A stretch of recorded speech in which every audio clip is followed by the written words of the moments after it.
Hey guys, it's Chris here, giving you a quick video update on what I've been doing and what my bands have been doing and what I've been doing with my drum set. Pretty much I'm in two bands, like you guys know. One is a 60s, 70s, 80s rock, classic rock, like top 40 cover band called Moose and the High Tops.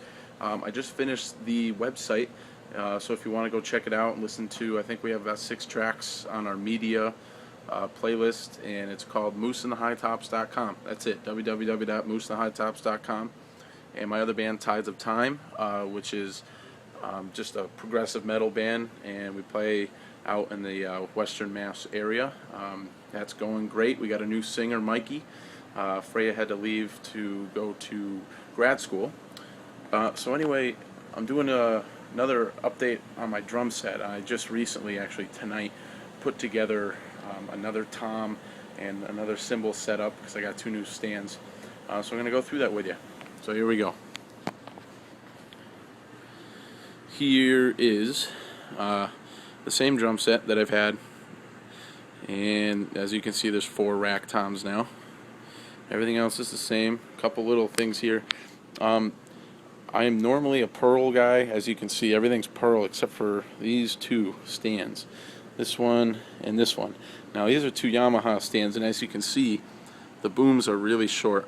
I think they're like 9 inches, I think, because this is the smallest pearl stand they sell, and I'd have to cut it like right here, and I'm not spending $50 when I could spend $32 and get one of these.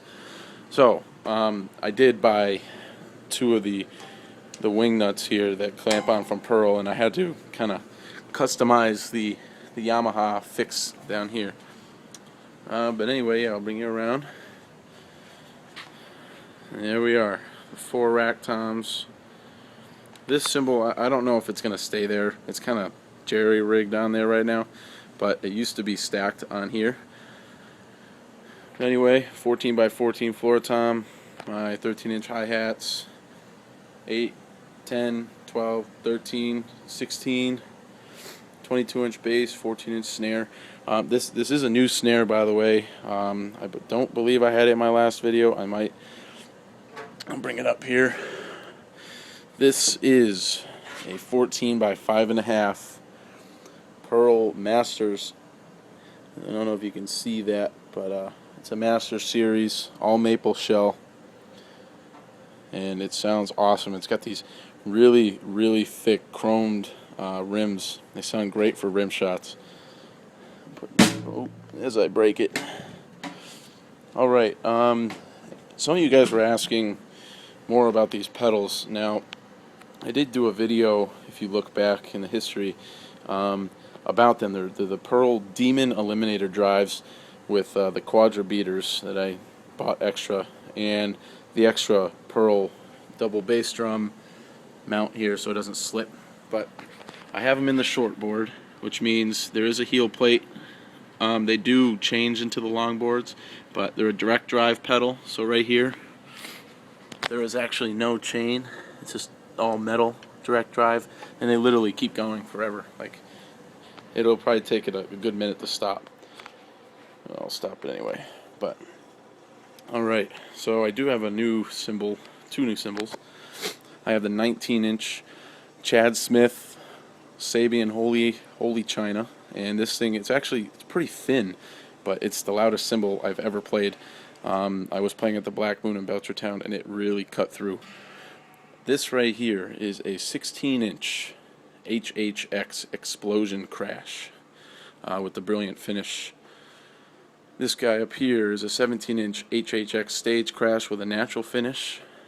An AAX 17-inch Explosion Crash with the brilliant. A 16-inch HHX Stage Crash with the natural. These are 13-inch Fusion hi-hats, AAX. This is that custom Zildjian cymbal that was cut. 10-inch AAX Splash. The 10-inch Mike Portnoy Max Stacks. 20-inch AAX Metal Ride with a natural finish. This is another new addition. This is the HH3 Chabella Cowbell.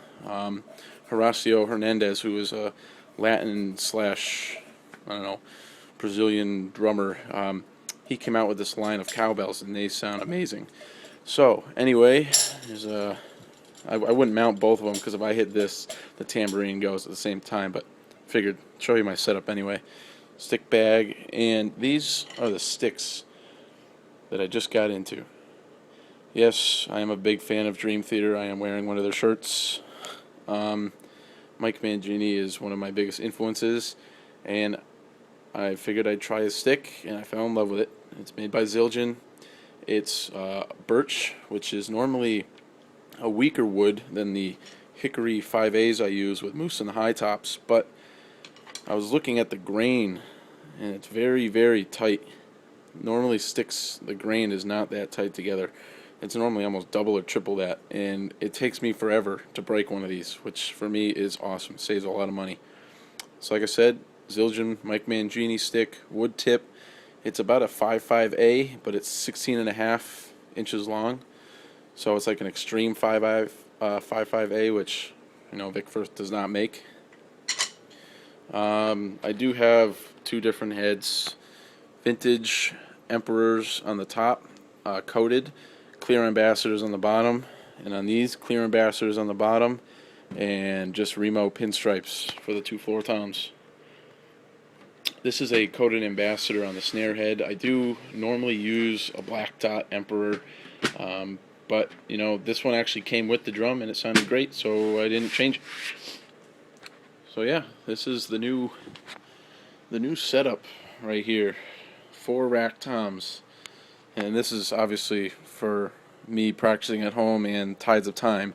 For Moose and the High Tops, I generally go with the 10 and the 12, the 16 snare kick, and I only bring the front part of the rack, one cymbal, one splash at least, and the 2 crashes. So yeah, it's obviously the ride too. So it's a much smaller setup. Can't really get it in full. It's pretty wide angle back here. And yes, this is my throne. See if I can find the front tag here. Pearl Roadster Series throne. I believe it's a 1000 series. I would say I spend money on 2 things: seats and shoes.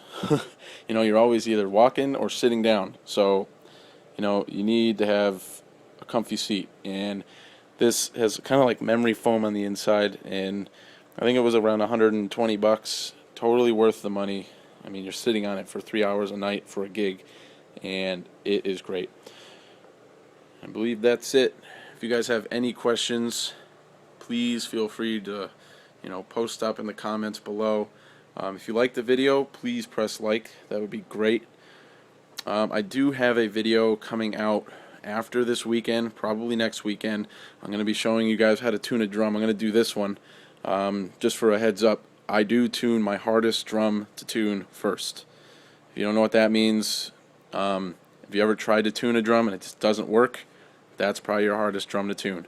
A lot of people, it's either the smallest one or the biggest one. And for me, the smallest one is definitely the hardest because it's the highest pitched.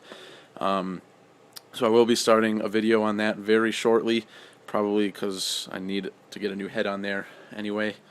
So, alright guys, here it is. Any questions, please comment below, and I will answer you ASAP. Alright guys, I'll see you later.